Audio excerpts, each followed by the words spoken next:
Yes. Good morning, everyone. Good morning. Good morning. Nice to see you all. I try as a rule not to go back. Always look ahead, don't look back. But I realized afterwards that there was some confusion, perhaps, what I was saying about the Garden of Eden story. So I'm going to spend 3 minutes, not more, just clarifying two ambiguities in the Garden of Eden story. The Garden of Eden story, Adam, Eve, the serpent, and the fruit, right? As I said, this story, one can spend a lifetime contemplating the mysteries of this story, trying to understand it. So I simply raised briefly last week two very large, difficult points. One of them was sex, the other one was immortality. So just to explain the ambiguities involved. Is the story of the Garden of Eden, Adam, Eve, the serpent, and the fruit, is that story about sex?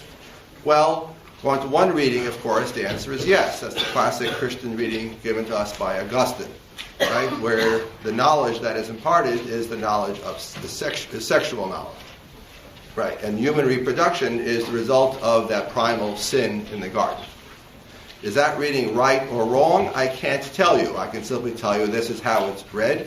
And there are signals in the text that the discovery of sex or sexual knowledge, this thing about being embarrassed to being naked, right, is there in the text. My point, however, in response to that was, it's not necessarily there. It's not obviously explicitly there. And there are other ways to read that story in which it is not there. Right? That's when I quoted the medieval rabbinic commentator Rashi, whom we'll hear about later also today, right? Who argued that Adam and Eve had engaged in human sexual reproduction while they still were in the garden. It has nothing to do with rebellion against God or with the fall. So that point is open, right? You, the interpreter, have to decide what you see in the story, what you get out of the story. Similarly, the issue of immortality. Was Adam created immortal?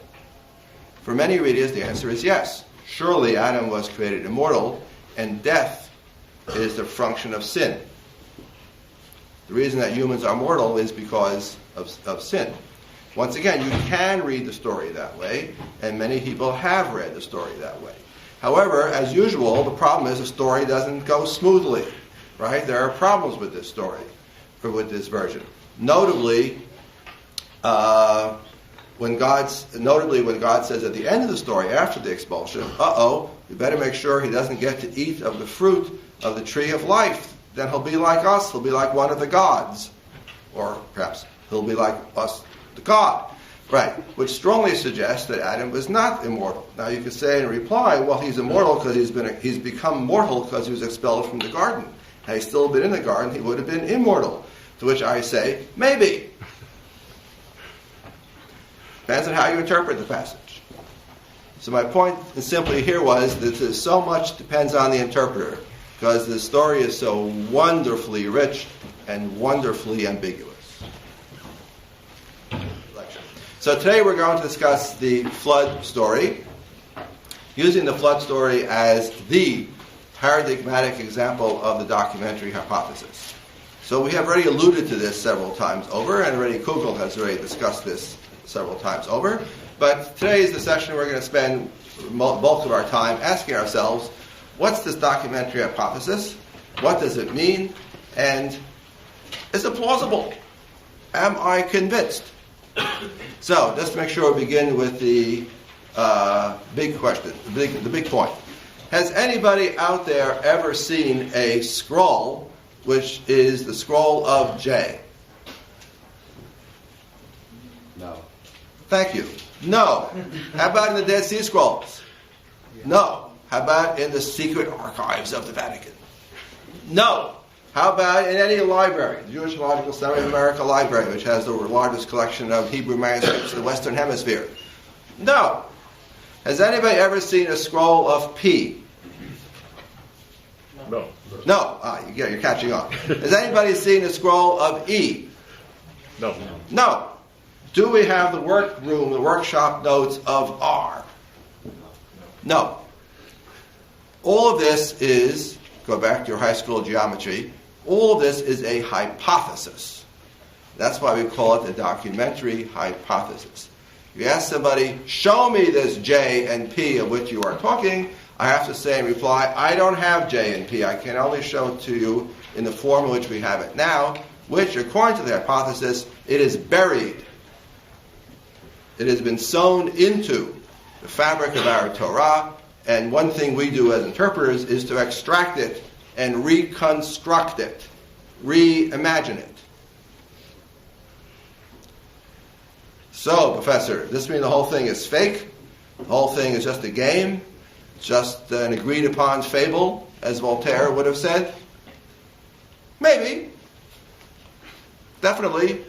And whenever you see claims about J and P, you should always ask yourself, where is the evidence? How do I know the guy, the gal, the professor, the writer, the scholar is not just making it up? That's what we're doing today. Are we making this stuff up, or is it convincing? Is it real? That's our task for today. And at the end of today, I'm going to give a few introductory remarks based upon this little table that I constructed. Then we're going to have a special treat of have our 3 TFs slug it out. We're going to have tag team wrestling, right? With the 3 of them trying to convince each other of the truth of their position. I'll introduce the protagonists in a few moments, right? And then at the end, we'll have a discussion from the floor, I hope. And then we're going to have a vote. True, false. Who thinks that it's true and who thinks it's just a bunch of malarkey? Okay, that's coming attraction. Sorry, that's today. And then at the end, we'll squeeze in some other stuff. So let's go start with this little chart.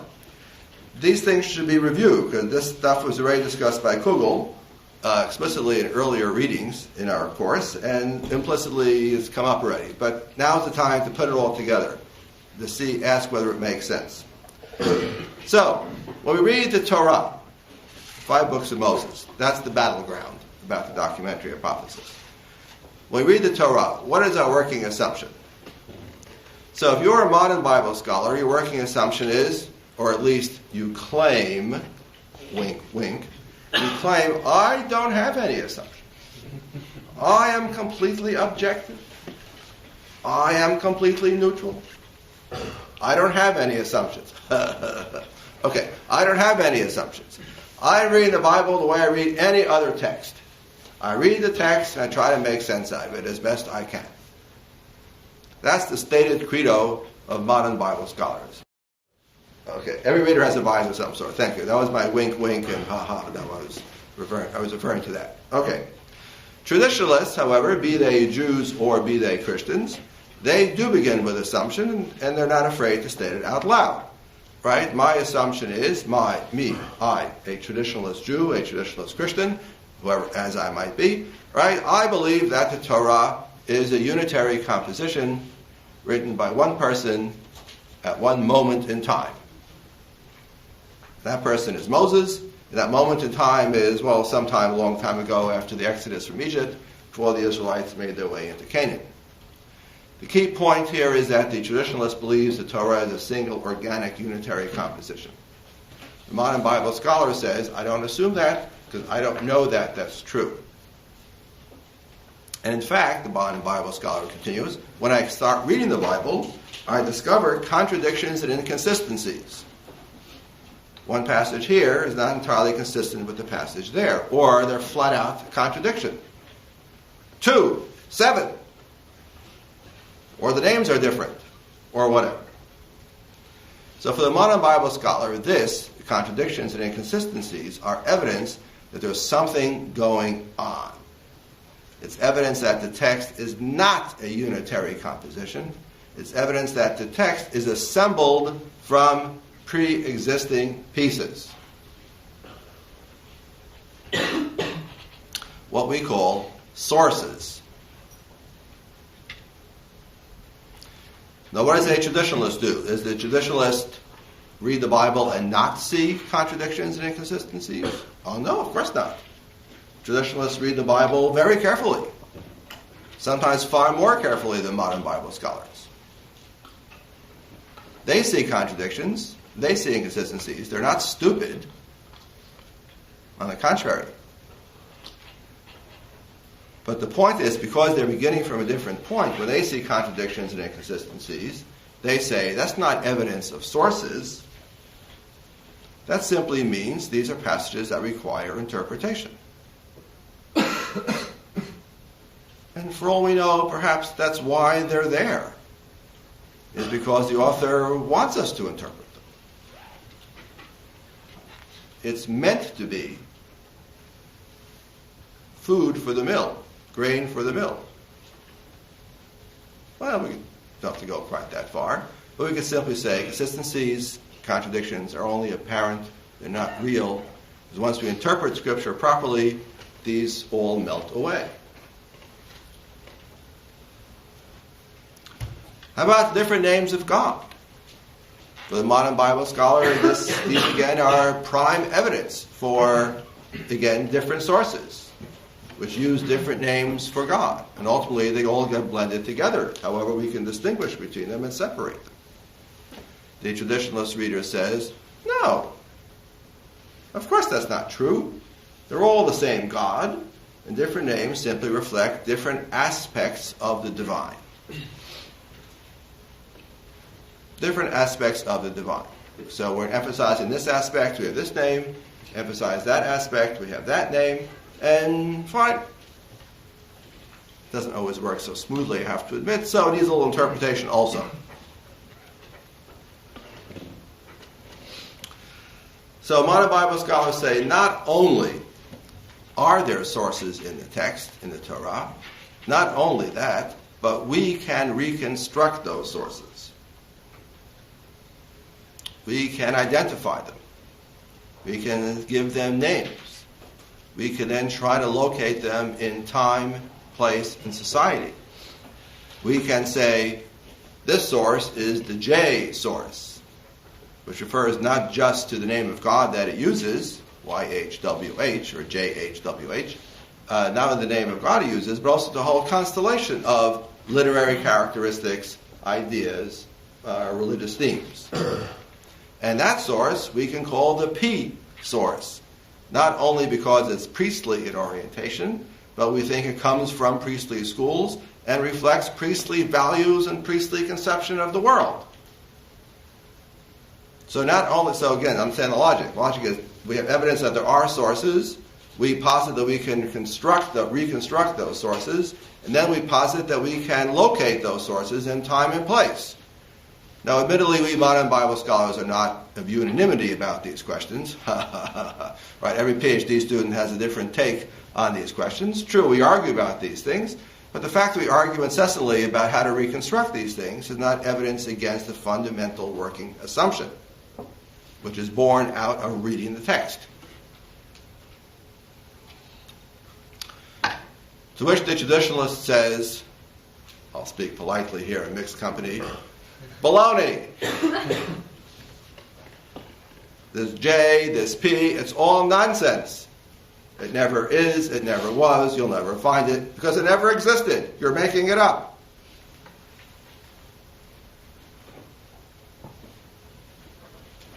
This priestly school, this J school, I don't know what you're talking about. Show it to me. It's not anywhere, it's nothing. That's what the traditionalists will say. So, how did the Torah come to be as we have it? Torah, as we have it, according to modern Bible scholars, is put together from these mysterious sources, sometimes called documents, and put together by an even more mysterious person, whom we call R.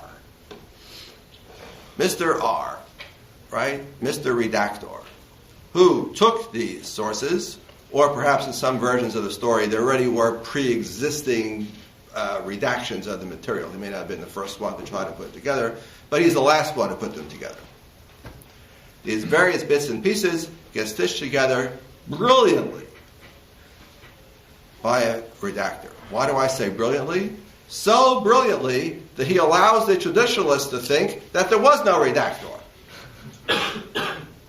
That's how brilliant he is. That his own presence is concealed. And is so thoroughly concealed that perhaps it wasn't there. Or, if you are a traditionalist, that's what you'll say. However, we modern Bible scholars are clever. We can see through the work of the redactor, and in spite of all of his clever tricks that he has brought to bear so as to produce a unitary narrative, we can still see it's not. We still see seams, inconsistency, bumps in the road. We have our ways of detecting the work of the redactor. To which the traditionalist will say, redactor, schredactor, I just don't see it. It's an author. The classic battlefield between the modern Bible scholars and the traditionalists is the book of Genesis. The story is the book of Genesis. That is the classic battlefield between these two approaches to how to read the Torah. And I think out of all the examples that are adduced, Genesis 1 versus Genesis 2, about which we've already spoken, is one classic illustration of the documentary hypothesis at work. And the other one will be the flood story. If either of these convinces you, then you're on your way on the documentary hypothesis. And if these don't convince you, then I don't think anything will convince you. And I say again, the issue is now not right or wrong, smart or stupid. The issue here is how to read. Right? Which mode of reading seems to make sense? Which mode of reading works for you? And some people here will be convinced, and others may well not be convinced. This hypothesis is very hard to prove. It's also very hard to disprove. So we're talking here about modes of reading. That's fundamentally what's at stake here. How do we make sense out of the scriptural narratives in Genesis? So, today we're going to talk about the flood narrative. All right, I've summoned 3 experts to come help me with this, who are going to slug it out to see whether we are convinced by the documentary hypothesis, or, and I would say the burden of proof, I think, is upon the person who supports the documentary hypothesis. The burden of proof is not on the traditionalist, I think. The burden of proof would be on the documentary hypothesis guy, proponent, that's the word, proponent, right? Right, to prove his case. And if you simply say in reply, I don't think it's been proven, then things return to where they were, which is to say, there is no documentary hypothesis. Okay, so I summoned our PhD students. Richard Elliott Friedman on the homework on your website is a strong proponent of the documentary hypothesis. So Eric is going to take that position, presenting Richard Elliott Friedman and defending him. And attempting to attack and bring him down is our very own Matt Rassour, and with some help from Yoni Miller. So we're going to listen to them hack it out, and then have your questions at the ready. So in the flood story, we can find 2 distinct sources. Despite the original appearance that there's just one author, we know, and I'll show you how we know in short order, that there were 2 distinct scrolls originally. And a third person took those 2 scrolls and wove them together into one story. And we can untangle all this. Now, specifically in the flood story, the 2 scrolls are the scroll written by J and a scroll written by P. The third person is R, to which you heard about which you heard a little bit earlier, who wove them together. Now, this is quite a remarkable situation. It's not something we see in a lot of literature, so how could we claim this? How could we really know that this is the case? This is what I intend to show you now. Now, there are several factors that go into our reconstruction of this scenario. So I'm going to go through each factor and give a few examples. Now, one thing I want to highlight here is that this is only part of the evidence. There's a mountain of evidence for this theory, and I'm only focusing on a few points here. So first, there are repetitions in the story that are awkward when you read them as it is given to you in your Bible as you have it today.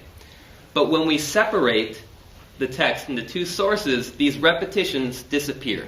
This is a major reason to think that we had 2 documents that were woven into 2. So I'll give 3 examples. First, God commands Noah to get into the ark twice when you read the text as it is. So you can see in the chart above, if you were just reading through, you would read downward, and you would have, you shall enter the ark, and then shortly thereafter, go into the ark. God didn't need to tell Noah this twice, I don't think. It makes much better sense to think that these were 2 stories originally. 2, God commands Noah to gather the animals twice. Again, perhaps Noah was rather blockheaded and stubborn, but I think that these were 2 original stories. And finally, if that were not enough for you, not only does he command Noah to get into the ark twice, tell him to gather the animals twice, but Noah actually gets into the ark and gathers the animals twice. So after saying, you shall enter the ark and you shall gather all the animals, it says Noah did so. Then again it says, get into the ark, take all the animals, and Noah did just as Yahweh commanded. Surely it is easier to think that we have 2 sources here, not 1. And so just to mention a few of the other examples, there are many here, but God sees human wickedness twice. Eric, can I move the page? No, this is fine right there, yeah. So I'm just going to list the other examples and not give you time to look at them. They're more convincing that way. But there are a number of other ones. God sees human wickedness twice. He states his intention to destroy mankind twice. The reason Noah is spared is stated twice. God twice announces that the flood is coming, and twice rain is described as falling down. So these are just a few examples. Now I'll leave it to my opponents to take time to give their positions on this. My distinguished colleague has opened his comments by saying that this is a rare way for a document to be, for a piece of literature to be composed. Indeed, it's incredibly rare. I don't know of another document other than Tatian's Diatessaron that has actually been composed in quite this way. So it's not just rare, it's unique. And I gladly admit that these repetitions are problematic. But I wonder about how it's possible to evaluate these repetitions. By modern standards, we wouldn't expect a modern author to make these kinds of repetitions. It sounds foolish. But I wonder if we're judging by an inaccurate aesthetic. Whether we are looking at these repetitions as being unintentional or as a consequence of putting multiple things together, or if in a different aesthetic this kind of repetition was considered a mark of good style. In fact, you would consider all of Genesis 1:1 to 2:4 to be a single document, correct? Agreed. Yeah. That's one of the most obnoxiously repetitious passages in the Bible. God did this on this day. God said it, then it happened. God said it, and this happened. God said it's good. God said it's good. God said it's good. It happens again and again and again. This kind of repetition is just piled up all over itself. And surely these aren't all taken from different kinds of sources. Similarly, this kind of repetition that you're talking about is considered to be a mark not of different sources, but of the very same sources. If you look at Genesis chapter 1, verses 26 and 27, in those verses, God creates humankind. But if you look then at you would attribute that to the P source.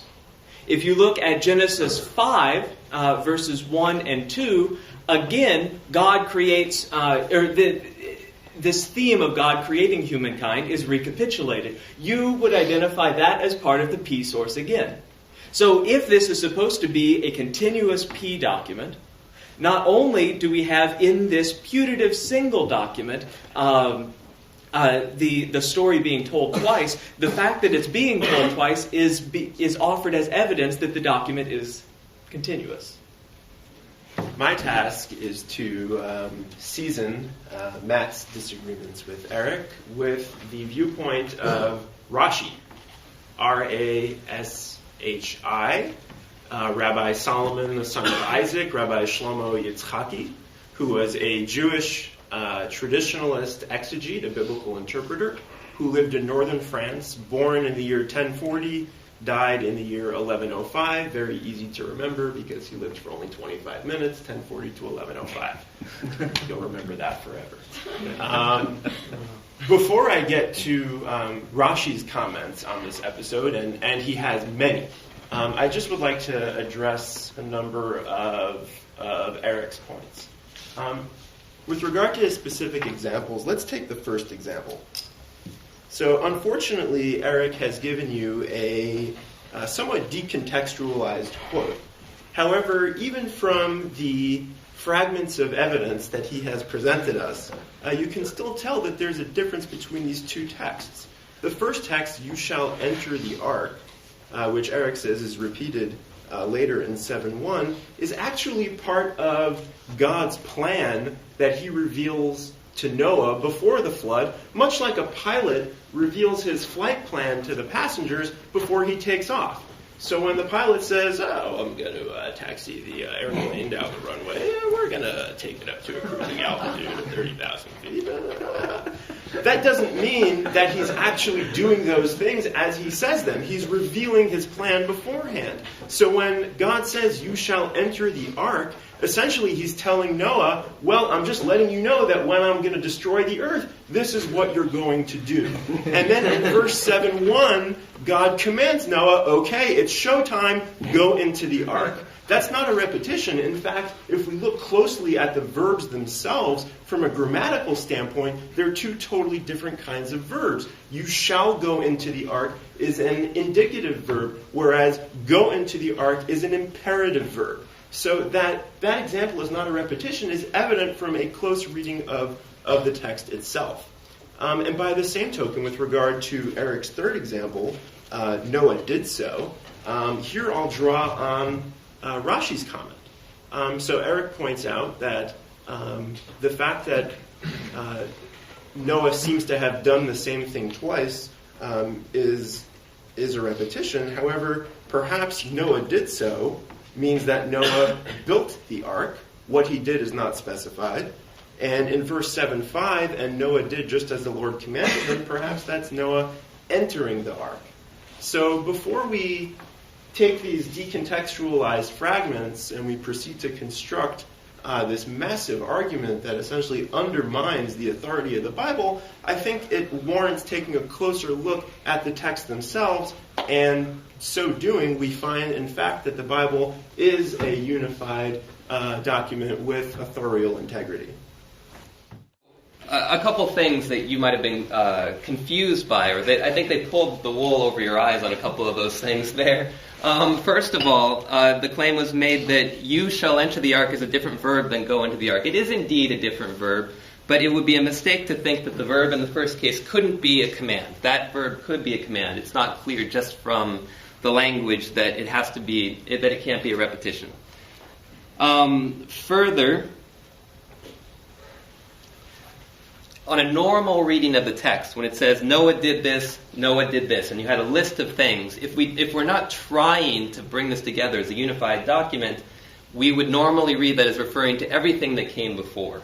So it's an ad hoc hypothesis to say that it only refers to part of what was referred to before and part of what came the second time. So I think that still stands as clear evidence. Now, Matt raises very good points that repetition sometimes does serve stylistic purposes, even within the sources. P himself does like to repeat himself, and so I certainly agree with you that repetition is not always an example of several sources. But here we have something very different. We're not merely repeating a refrain, God saw that it was good, over and over again. We're actually repeating events in a narrative, and that's not normal. You don't go through and say X, Y, and Z happened, and then again say X, Y, and Z happened. It still stands, I think, as strong evidence. But we are convinced by. But it's the way they all come together so precisely. They all work together and enable us to reconstruct separate documents. So second, in addition to repetitions, we have what I would call contradictions. We have contradictions in the text that simply don't make sense if one person sat down and wrote out the story. When you write a story, you're generally aware of what you wrote in the first paragraph when you come to the second, and you don't directly contradict it. So what we have here is a very unique situation in which two stories were brought together by a third person. So take a look at the dates that you have in the chart here. Now, what I'd like to show you is that these dates, as written, if you follow them closely, simply do not work. And instead, we can make them work by putting them together into two separate sources. So first, in 7:11, you come across a dating. 2nd month, 17th day. Continue along a bit, and you're told that rain falls for 40 days.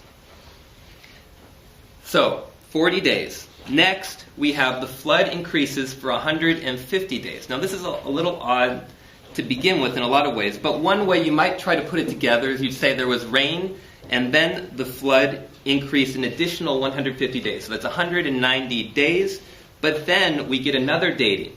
7th month, 17th day. Okay, so do the math on this. This is 5 months, and without going into all the details, these are 30-day months. So 30-day months, 5 months, 30-day months, that's 150 days. But if you add it up, that's 190 days. But notice, if we simply separate the sources into two, everything works beautifully. 2nd month, 17th day, 150 days, 7th month, 17th day. Then we have a few more dates. Now we move up to the 10th month, 1st day. And then all of a sudden it says at the end of 40 days. Where did this 40 days come from? If we separate into two sources, it makes perfect sense. We have one with these datings, 150 days, etc., and another in which rain falls for 40 days. Then at the end of the 40 days, Noah opens the window of the ark. One more contradiction. How many animals went into the ark? If you're reading along and you're not aware of the two sources, you first will read that there are 2 of every type of animal. Then as you continue to read, you get something different. You get 2 of some animals, but the clean animals. Now this means a ritually pure animal. The clean animals, you get 7 pairs. Not 1 pair, but 7 pairs. But then it switches back once again. And we get, of all the animals, clean and unclean, 2. So we have one claim and then the opposite claim and then back to the first claim again. So if we separate into 2 sources, this all works beautifully. If it's one document, it simply doesn't make sense. A contradiction is 2 statements that attempt to say opposite things. The car is blue, the car is red. These aren't the same car. But if you look at how he has divided these putative sources, on one side there's reference to a flood, and on the other side there's reference to rain. Flood and rain are not the same thing. They can be related to one another, but these contradictions in numbers, one is describing the length, duration of the flood, and the other is describing the length and duration of the rain, which can coincide but need not. Anybody who has looked at the flooding that's going on right now in Colorado, the rain has long subsided, but the flooding still continues. Again, in this, we have rain continuing for a period of 40 days, and then the floods going on for a considerably longer period. I'll admit, the numbers here are confusing. I'm not sure how the 40 and 150 are related to one another. But Rashi's strategy is to, again, maintain the integrity of the story, to maintain a unified timeline. So yes, it might look like it's a 40-day flood in one source and an 150-day 40-day rain, in one source and 150-day flood in the other source. What Rashi does is to look at the entire narrative from beginning to end. And we're told that the flood began in the 600th year of Noah's life, in the 2nd month, on the 17th day. That's chapter 7, verse 11. And we're told that the flood ended 1 year and 10 days later, in the 601st year of Noah's life, in the 2nd month, on the 27th day. That's verse 8:14, which incidentally is not mentioned in my esteemed colleague's table. So what Rashi does is he takes this datum, that the flood was 365 days long, and he works backwards quite elegantly, essentially coordinating all of the dates and all of the numbers in the narrative and coming up with a 365-day long flood. So that includes 40 days of rain. It includes 150 days of flooding. It includes a 40-day period after which Noah opens the window of the ark. It includes the 3 dispatches of the dove. There were 7 days between each of them, and when you arrive at the final tally, and this is something that we'll post on the website, in fact, Rashi very elegantly is able to coordinate the dates of the flood with a 365-day calendar. So while it may appear on the basis of this evidence that there are contradictions, I'll defer to what Matt said before, which is that a contradiction is one source saying up and the other source saying down. The fact that one source has the number 40 and one source has the number 150 does not mean that they can't be harmonized together. The claim was made that rain and flood are different things, but look closely again, 7:11, the rain fell 40 days and 40 nights. Then look at 7:24 and 8:2. After 150 days, the rain from the sky was held back. So that harmonization, in my view, doesn't quite work. You also listed this supposed contradiction between the pure and impure animals. So this identification or designation as pure and impure deals with cultic and its fitness to eat and its fitness for sacrifice. But this category of impure is a far larger category than the category of pure or clean. And so would it not make sense to paraphrase the instruction as generalized for the impure animals, and then in the specific case, which is for this small minority, to give a special instruction for those animals that you might have to sacrifice out of thanksgiving to God when you get out of this ordeal? Because if you had sacrificed the clean animals, the only clean animals, as soon as you got out of the ark, you wouldn't have any more to sacrifice. So what Matt is saying is that when God instructs Noah to take 2 pairs of every animal, it's in fact a legal minimum.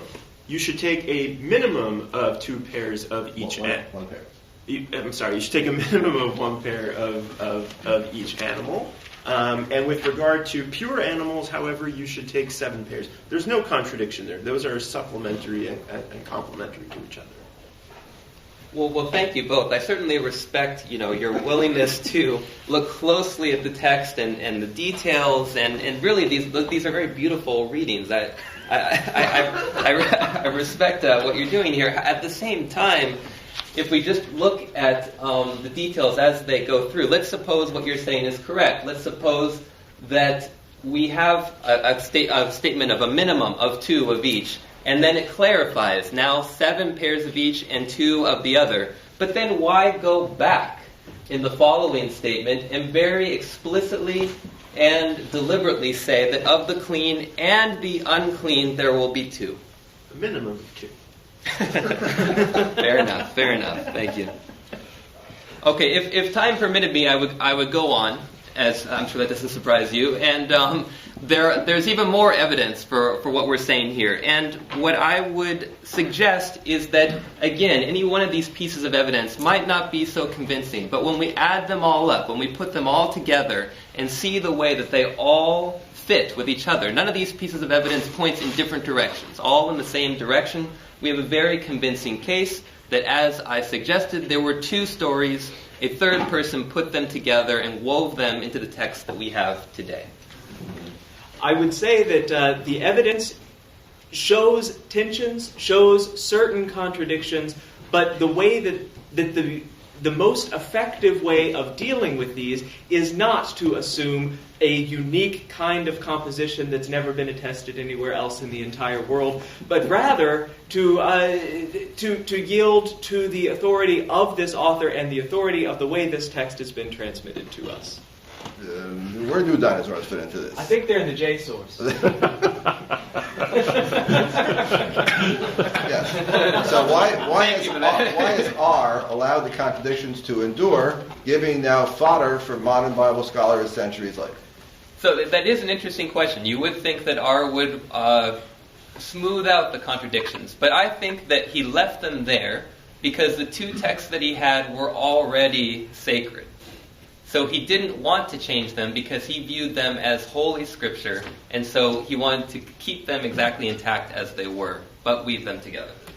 Or to put it in other words, if you asked R, don't you realize the text that you have produced is uneven, full of contradictions and inconsistencies? Look at this chart. R, don't you think you did a lousy job? R would say in reply, presumably, I did the best I could. I can't just go around riding roughshod over these sacred texts. These are sacred traditions. I can't do that. I have to live with them as they are. I did the best I could. We would love to get our hands on R. But it's hard for me to say that any part of Scripture is not important for its audience, for its community, for the textual community. Right? I assume that for them, everything is important. Nothing is not important. Having said that, I asked you on the syllabus, do you think it's a good idea for Christian fundamentalists to go off to Mount Ararat every year and look for the remains of Noah's Ark? Right. My suggestion there was, at least for us moderns, we sense that this is not a historical narrative. This is a narrative of a different kind. It's not a history, it's a story. Right. So for us moderns, we sense that there's a difference. I don't know whether the ancients did that. Just as for some modern readers still don't do that. That's an excellent suggestion, right? Maybe these details of which we're making much, maybe we're making too much of these little details. Okay, so why did I say the burden of proof is with the modern Bible scholars who demonstrate it's documentary as opposed to a unitary composition? I would argue the burden of proof is upon them precisely because there is no clear explicit statement that that these books are multi-sourced. The simple natural reading of this book, as of most books, is that you assume it's written by one person, one author. Now, it's true, the Torah nowhere says, repeat, the Torah nowhere says, this book was written by Moses, servant of God. At most, what you get is large chunks of the book of Deuteronomy claimed to be written by Moses, servant of God, and various paragraphs scattered throughout Exodus through Numbers are attributed to God speaking to Moses. But nowhere is there a grand master statement which says this book was written by Moses, servant of God. That's a later belief. You can already see that growing in the prophetic books, referring back to this book. Nonetheless, I would suggest the simple natural reading is that the book is a book.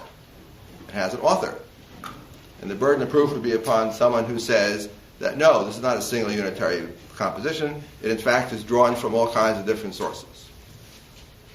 It might be really helpful to draw a parallel, and not to get too far afield, but in our debate, Matt referenced Tatian's Diatessaron. So we do have one other example in history where this exact thing happened, and we do have documentary evidence that it happened. And it was done with the 4 Gospels of the New Testament.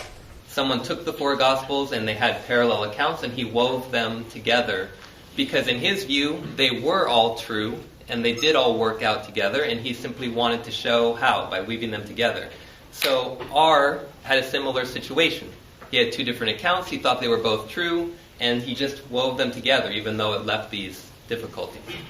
And who is convinced that a documentary hypothesis reading is a more natural reading and explains Scripture better than the reading which assumes a unitary composition? Thank you very much, everyone. See you Wednesday.